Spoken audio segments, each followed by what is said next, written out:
Hey everyone, Jakinto here. Today I'll be commentating over gameplay for a 15 Plaguefall that I completed in time in a PUG here. And we're running with a Restoration Druid, Marksman Hunter, Windwalker Monk, and a Fire Mage here. So let's just get into it. And just to note, I did switch the Necrolord Covenant mainly to play Unholy and Raid, so I do have Abomination Limb instead of Swarming Mists now. So we're going to see how that plays as well. And I'll mainly show you just the pulls and how I go about the dungeon here. So this first pull, especially with Fortified week, I do like to Lust, and I'll pull the Giant along with the first pack of mushrooms here. So as you can see at the very first pull when we got in, we did asphyxiate the Stormer right away. We wanted to make sure that the storming doesn't go off, that fungal storm there. So always making sure we have a stun or some kind of disorient to interrupt that. And with Lust, even though it is fortifying, it's going down quite quick. Our damage, burst damage for this mob is pretty good. So on that Giant, just really interrupting those creepy crawlers and stunning the fungal stormer, and you should be all good. Now from here, I'll just do each mushroom pack separately. I'll do 2 more mushroom packs before skipping to the next room here. And again, just really focusing on stunning the fungi stormer when fungal storm goes off and interrupting any interrupts that I can get. I'm not too worried about the Wonder Grows, although if they get off, it can be detrimental. But since we do have some Arcane Torrents in the group, that's definitely covers that. I don't have mine up right now, so we definitely want to make sure we do get the stuns and interrupts on that currently. And really making sure, as long as the Fungi Stormer is locked, you'll be all good to go. And just looking at the affixes here, it is Spiteful and Volcanic. So the shades are going to spawn after these ads die. Now, ideally, our group would be towards the next pack, and these ads would be behind the group from where we came from. That would be ideal positioning. It's a bit harder when you're in a PUG to really position in that way, as you can't communicate with them to do so. If you try to pull them back, you might pull the ads back on top of them, and if the shades spawn on top of them, that can be, it's pretty much a death right there, since it can 2-shot DPS. As we can see, another Fungi Storm going off here. And after this, we're going on to the slimes. And you do see I have quite a few cooldowns up right now, but I do want to pull the slimes pretty big. We just got that Wonder Grow interrupt as we didn't have Arcane Torrent up yet. But I want to save my cooldowns for the next pull, and I don't really need to use my cooldowns right now on these. And so currently, when these die, a lot of times you can ignore the shades, but if they're in people's way, you might want to kill them because you don't want anyone dying. It's a lot more time efficient to kill them than it is if someone died trying to get past them. So right now we're weaving through the middle. Just be really careful of these side mobs and mobs behind you here. Once you kind of get used to the pathing, it's not too bad, but it can feel a bit tight at first. So right now we're going to pull these slimes. We're going to pull about half of them first. And then ideally, I did want to pull more. So I wanted to pull all of them, drop a slow binding shot, and kill. But we did have someone face pull the Belcher here, which was not ideal. I'd usually leave the Belchers for later on and do them one at a time. But you kind of got to deal with what's going on here. So we were able to recover here, doing our best to root all the shades that are coming out, slow them, find them, whatever we can do. And then keeping this Belcher under wraps here. So we want to make sure we're facing this Belcher away from the group because of the Belch. And we do want to kite him away from those slimy morsels there, just so it doesn't heal and buff the Belcher. If a couple get in, it's not too bad. But we really want to make sure we're facing the Belcher away from the group so that they don't all have to move or they don't get hit by it. So right now, Belcher should go down pretty quickly here. We are dropping our Death and Decay to slow them. We do have our running Grip of the Dead here, so dropping that Death and Decay is great to have, and it's a great tool to use for slows, especially for those slimes here. So now we're just going to get the rest of these slimes. Shouldn't be too bad. We're pulling them a bit to the opposite side of the remaining Plague Belcher, just so we have room to kite the shades when we go to the Belcher here. And shades are coming out. And if you can kill everything together, if you're coordinated in DPS, that is ideal. If shades stagger, you might run out of slows or traps or CCs. So if you can kill them together and just CC them all at the same time, that'd be ideal. Now with this last Belcher, again, just facing them away from the group and kiting them away from the slimy morsels whenever we can. We did drop that Death and Decay slow. And we're going to use some Chains of Ice as well, just to get some specific targeted slows on them, which can really help when our Death and Decay is down. Again, if a couple get in, it's not too bad, but it does heal the Plague Belcher and buff him, so it's not quite ideal. We'll do everything we can to avoid as many of these getting in as possible here. And it will be manifestation after this, and we're going to use that manifestation on the boss. So this is kind of why I like to do this quick kill count here, as we do get the prideful buff on the boss, and it just makes it really nice. And I'm not using webcam for this, as you can see, as we are kind of typing in chat a bit. Since it's a pug, we're not talking on Discord or anything. So if you see something on the chat, we might be communicating with each other. At the beginning of the instance, we did say that we're lusting first pull, and that the very first ad is going to be a trapped or rooted, and the second ad will be monk paralysis for the elite ad on the boss there. So just having a bit of communication can definitely help a ton. This manifestation goes out.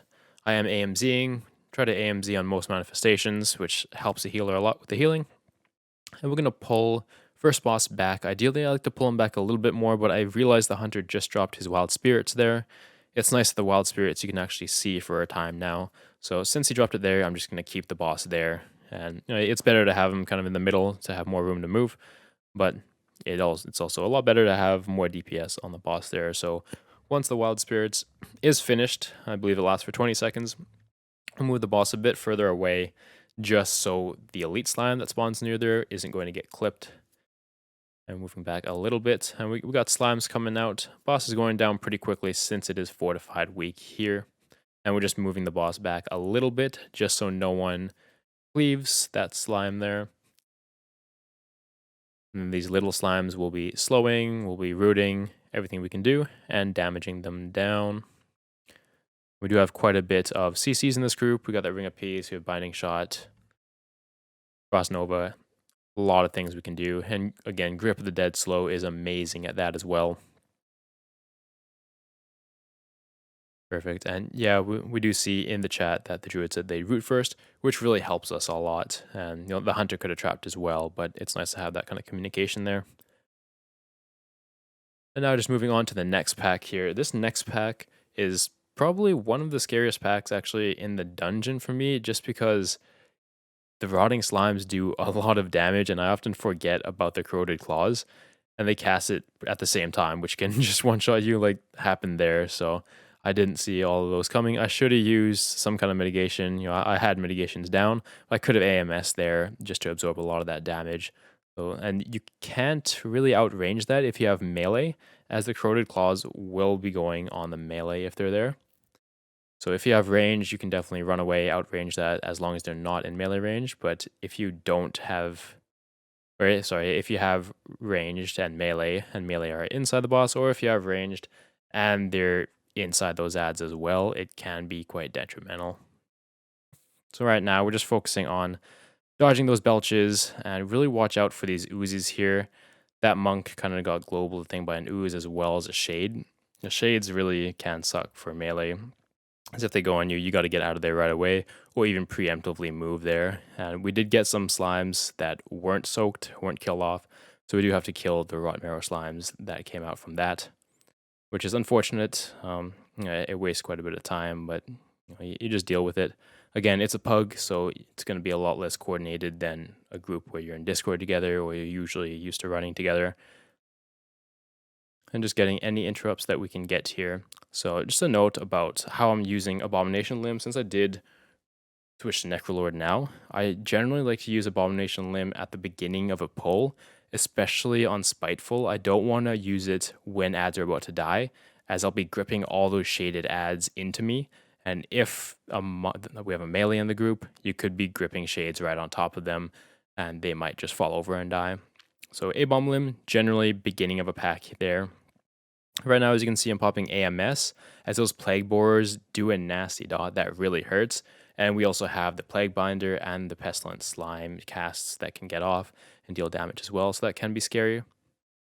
Right there, we are making sure to keep the ads on top of the Plague Borers so they explode on them, and then just killing these shades off. Again, if we have communication, better positioning, we could make it so that the shades spawn in the back and we don't have to worry about them. But, since we do have that lack of positioning, we're just killing them off and making sure people cut away. Just doing this one pack at a time. You could do this pack with the next pack of slimes, as long as you have some big defensives up, but these Plague Borers do tend to hurt quite a bit, especially if you don't have people with cooldowns. As you can see, I went down pretty low there. This next pack, we're going to pull the slimes, and we want to make sure to pull them on top of that unstable canister and keep them inside this canister here, as it will do a lot of damage to them. Pulling them back to the canister, I like to drop Death and Decay around the canister when the canister is getting low, and kind of kite in a circle around the canister. You really make sure that they just stay in there. Here we go, there's that Death and Decay and kiting in this circle a little bit, so they're staying inside, and they all got hit, which is perfect. So manifestation here is going to be after the next pat. So it's going to be after the pat with the congealed slime. That way we get the prideful buff for the next ad pack, which does have the one big guy and the three little guys that do corroded claws, which do hurt a lot. So it's really nice to have that ad buff, or to have that prideful buff up for those here. And just being really safe, I was looking at the damage while I was doing this, and our time would have been pretty good, even though we had some deaths. We're doing pretty well on time overall, so we don't have to do anything fancy, no double pulls or anything. Just kind of keep it consistent from here, and we'd be all good to go. Druid saying, focus please in group. Monk died a couple times to the shades there, so which is fair. And the monk knows it too.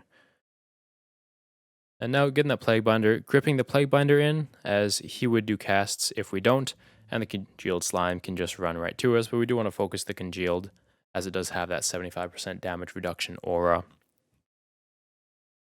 Perfect. And we are popping AMS there. Once we get the purple circle around us from the Congealed Slime, just to avoid the damage as well as the debuff, we'll pop AMS, and that really helps the healer out a lot. They don't have to heal us up, they don't have to dispel us. AMS kind of covers all that, which is perfect. And after this Plague Binder goes down, we're going to get that prideful ad here. And right now, it is a bit tight quarters as we're just on the other side of this river here. We're going to make sure that the shade doesn't get too close to the group. And we're going to kite the manifestation back a little bit here, or just pull it, or just make sure that the shade's knocked away, which is perfect.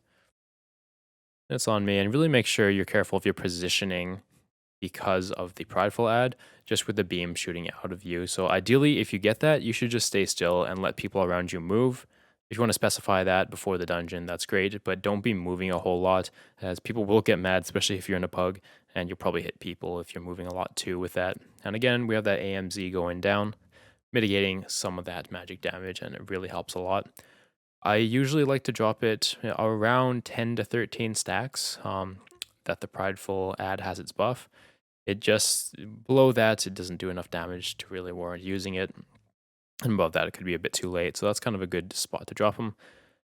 And here, just killing these ads as fast as possible. Make sure that they don't go to the side mobs, as if they do, they could potentially pull them. So if you see that happening, definitely death grip them or use some CC, anything that you have.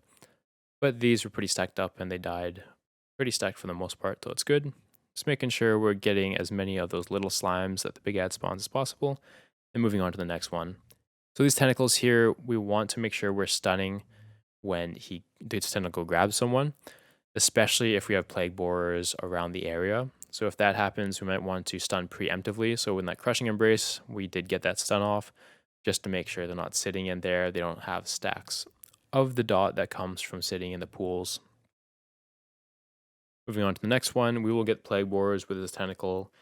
You could CC them if you have hard CCs before they get here, but they do damage to the tentacle, but we just really got to make sure that we're stunning the tentacle when it does crushing embrace. There it goes. And we do get a CC on the tentacle, but it doesn't quite go out in time there. And the monk does die. And the druid's trying to work on rezzing him, but he'll probably just get battle rezzed, as there's kind of no time to res here. The ads just keep spawning. It's kind of a gauntlet type thing. But we're just going to keep going. Make sure these ads are on top of the Blight Weaver here, as it'll pretty much kill the Blight Weaver. And getting out of that for sure. We do drop quite low. This dot is quite nasty, so you'll probably have to pop some defensives here. This next set of Plague Borers, ideally you want to cut it down to the next set of ads. Sometimes you won't be able to. It depends on the health of that of the previous ad there. But ideally you want to cut this down, grip these ads on top of the Plague Borers, and then have that AoE hit them. That's best case scenario, but yeah, if you're getting low, if you don't have defensive lefts, you might not be able to do it. As a plague boars, you hit quite hard there. And we're getting grips, interrupts just to get them all in. We do see the hunter drop the Night Fae ability, Wild Spirits there, so we want to make sure we're keeping the ads in there as much as possible. Sometimes you do have to kite them away, if shades are on chasing people or whatnot, or you have to kite, but as long as you can keep them in DPS's AoE, it's definitely best to do so, as it'll net you a lot of overall damage. And that's definitely one thing to be careful of, just positioning as a tank, not just for yourself and for kiting, but to increase DPS and maximize DPS as well for the whole raid group, for the party. Right now, we gripped one of the plague binders and we interrupted the other one just so they get in close to us here. We popped a rune tap as we were taking a bit of damage there. And after this will be the manifestation. It'll be the prideful ad. We won't get the prideful ad for boss. We're going to get it for the next set of ads before the boss here. But that's okay. The boss, especially on Fortified, the bosses aren't bad at all. They should go down pretty quickly, especially if you have good DPS there. And we will have some shades along with the prideful ad, so just being mindful of that. And again, using your Death and Decay as well as your Chains of Ice. I think Chains of Ice is very underrated, but it's a great spell to use for these shades and for kiting especially as well. So we are Chains of Icing. We should Chains of Ice the last Spine Claw there, just to make sure the shade ad spawned in the pool and away from the group. And now we have Manifestation up. Just going to kill this. Be mindful of positioning and where the beams are going to be shooting out from. So he moved a bit there, and not ideal. He should have just stayed still, as pretty much everyone would have been okay. But that's fine. No one got hit, I don't think. And here, I should have popped AMZ there. I think I forgot to pop it here, so that's one thing to work on. You should be popping AMZ pretty much every ad. We weren't really dipping down low, though, so it wasn't too bad. But even so, might as well use it. It wouldn't really be a better place to use it in the next 2 minutes, apart from there. So here, ideally, it would work out so that you kill these ads and then pull the boss, and the boss would be on this platform just to save time. But it all depends how fast you get these ads down. You can also kill the ads with the boss if you really want to, but just be mindful of those slimes that the Spinebreaker spawns, as they do a lot of damage. And if you get some elite slimes spawning from them, it can be quite detrimental. We'll kill these, and then we'll try to wait. We're going to end up pulling the boss here, and we do have our AMS up. Mage drop's quite low from shades as well as a slime there, but it's okay, everyone's alive. And we're on boss, so that worked out really well. And we do lust this boss. There is an option of lusting the pack after the boss on the island. I'll show you when we get there instead of lusting the boss, but it all depends, where you want the damage. And if you think lust will be up, ideally for the last boss, for the last phase, is that's when you're going to want to use lust next. In this case, we just opted to lust the boss here. I don't think we had much communication about that. We kind of just did it. I think that's kind of just default to doing that there. But definitely this boss, I don't think, if you want to save it for at least the next ad pack, you can do that. I wouldn't save it for the third boss, as it likely would not be up yet for the last phase of the last boss, but if you want to do that, you can do that. If you have enough time, then you might be able to wait for it. So right here, focusing on the bomb first, then the congealed slime, and then back on the doctor.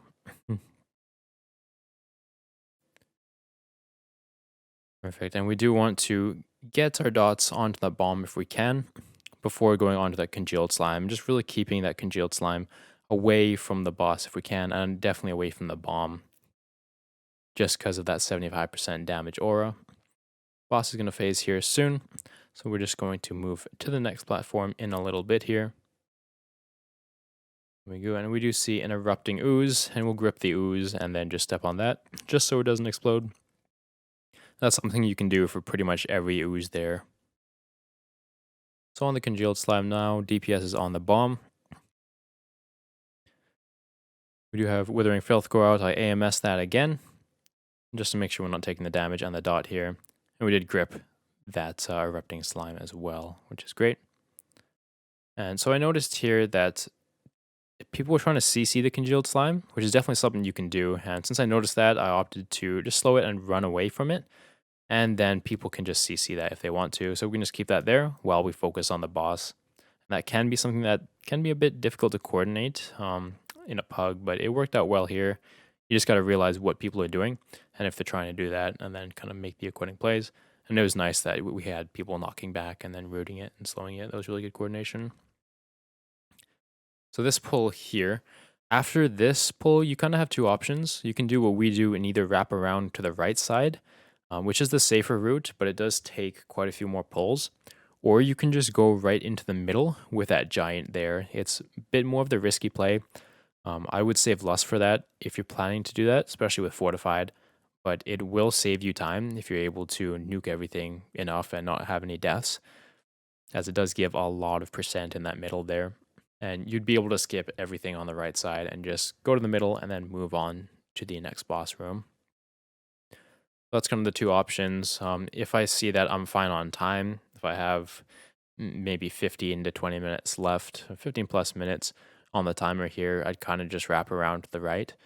But if I see that we're kind of low on time going into that boss there, into the second boss, I might call it to hold lust, and then we'll do that island just to make up the time there. I do note that the ads on the island, they do have like half health, half to 3/4 health. So you're not fighting them at full health, which is nice too. As long as you can get them down, then yeah, you can get some really good percent.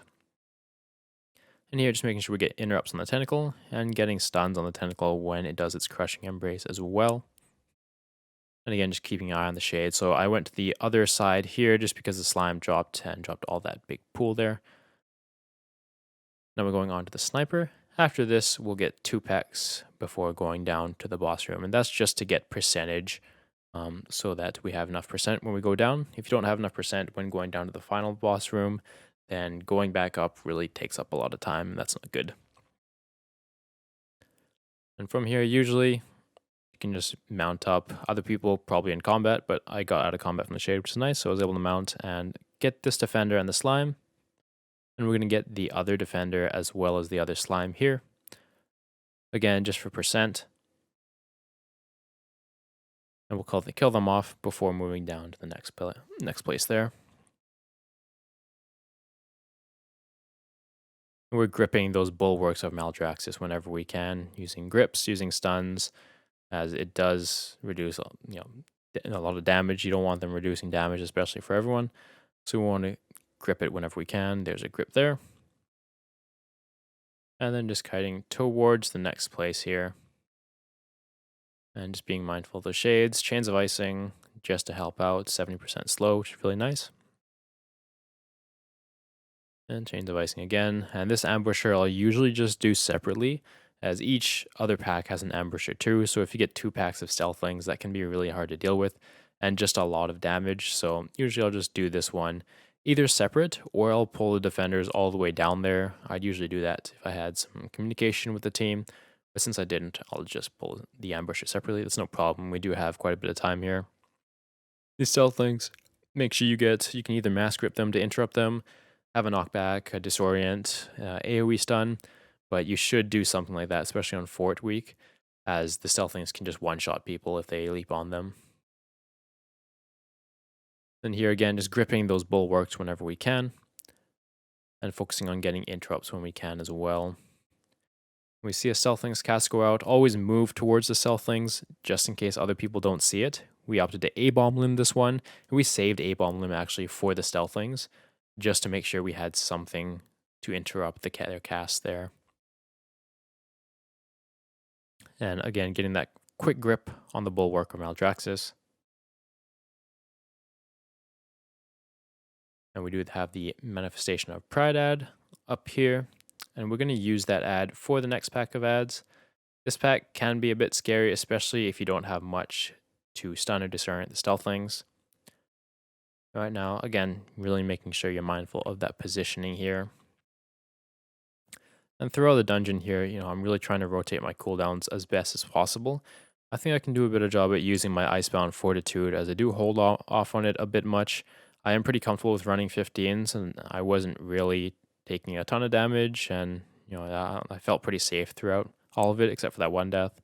but I can definitely work on using it more consistently as well.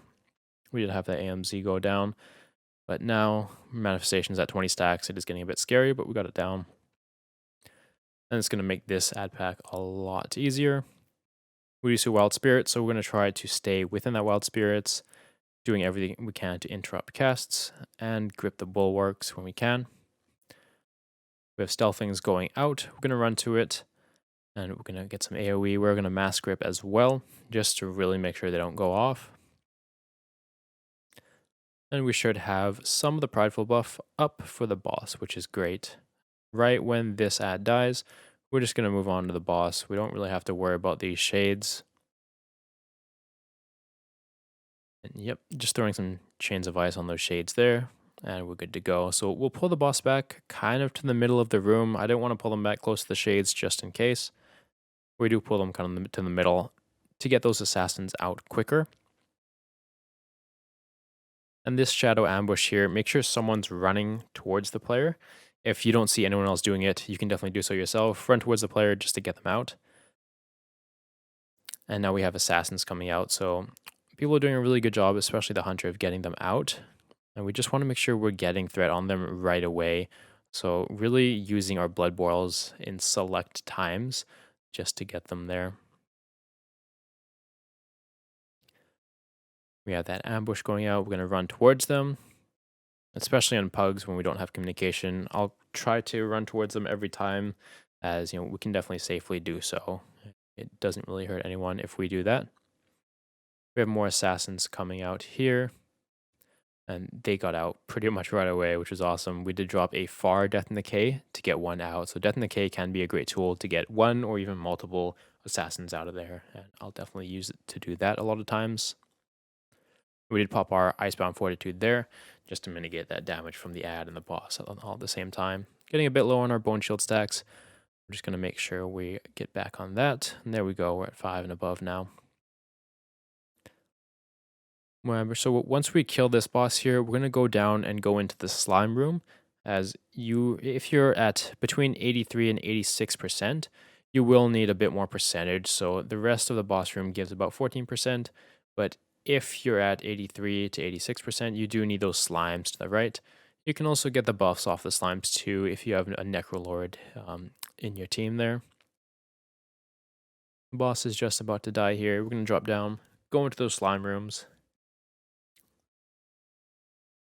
That's a pretty easy 3% for the slimes. And again, I'm just communicating slimes below just to make sure that they know.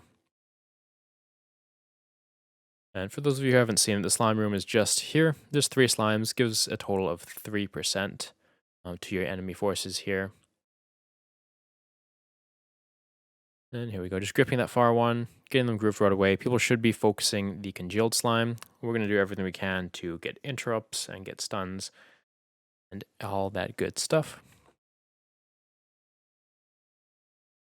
We don't want to kite them back too much, as it's kind of a tight hallway. We don't want to pull them on top of the range players, as the shades might spawn on top of them. Here we go. I'm focusing. I did mark skull marker on congealed just so they know. It didn't seem like they're really focusing it. There we go. And the shades are going out here. Almost down. Once these are dead, we're going to move on to the rest of the boss room.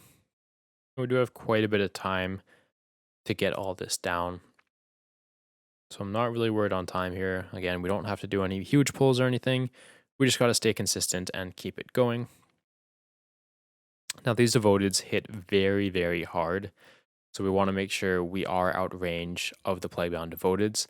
The ones that aren't huge and slimy. Those ones we can slow and kite if we need to, but they're not too bad. The other Plaguebounds devoted, they hit super hard. They're super slow. But really making sure we're out of range, especially if there's multiple of those. Tanking this one isn't that bad, but if there's multiple, it will start to really hurt. So what we kind of want to do is go in and just get our AoE threat right away as much as we can. And once we see that they're about to activate, we just get out of there. I do say care threat here just because, I can't get more threat on it really. We can drop like a D&D, maybe some blood boils here and there. Apart from that, there's not a whole lot we really can do. So that's what makes range so important here instead of melee. If you have melee that are really pumping, they might have to just back off and not do as much. But if you have range, they can pretty much pull the whole room if they want to, as well as the devoteds aren't getting near them. It's fine. We weren't able to get a whole lot of threat on this, and the monk did end up going down because the monk did get a threat. And we went in a little bit just to get a bit more threat with blood boil, but there's not a whole lot we can do, as we would pretty much get one shot if we go in. As you can see, we're kind of dipping in and out a bit. But even that is pretty scary, even with rune taps up. So here, range DPS are just focused on getting the devoteds. They should be killing bile flesh as well.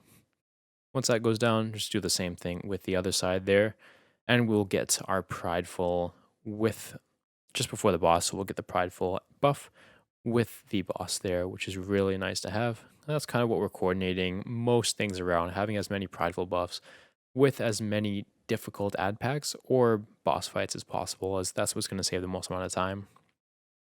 Let's see, Icar is getting low, so I'll do an A-bomb limb here. And as you can see, I did cancel the A-bomb limb once they activated there. I should make a cancel aura macro for the A-bomb limb, but I just clicked it off there just to make sure I'm not gripping them all the way to me and dying because I'm gripping them to me. And right now, we just want to be careful that we're not activating the boss when it goes down. So I'm just saying boss spawning, come back for the manifestation. And so the range should be focusing on Icar now because that's what's going to spawn the manifestation. The devoteds don't matter too much. They'll tick down from dots. We do want to make sure we are killing the elite ad and spawn the manifestation just to save that time here. We have 6 minutes left, which is quite a lot of time to just kill the ad and kill the boss, so I'm not too worried about time again here. And if we see any ads coming in close, we'll definitely do our best to use our Death and Decay slow or use our Chains of Ice slow here. So here, usually you would AMZ on the manifestations. I opted to save my AMZ for Acid Rains, as Acid Rains can hurt a ton. So as long as your healer isn't hurting too much and is able to keep everyone up, it's worth saving your AMZ here for those Acid Rains. And pulling the boss right away. So in this boss, really looking out for the ad that spawns, making sure we're standing in its circle and getting it down right away.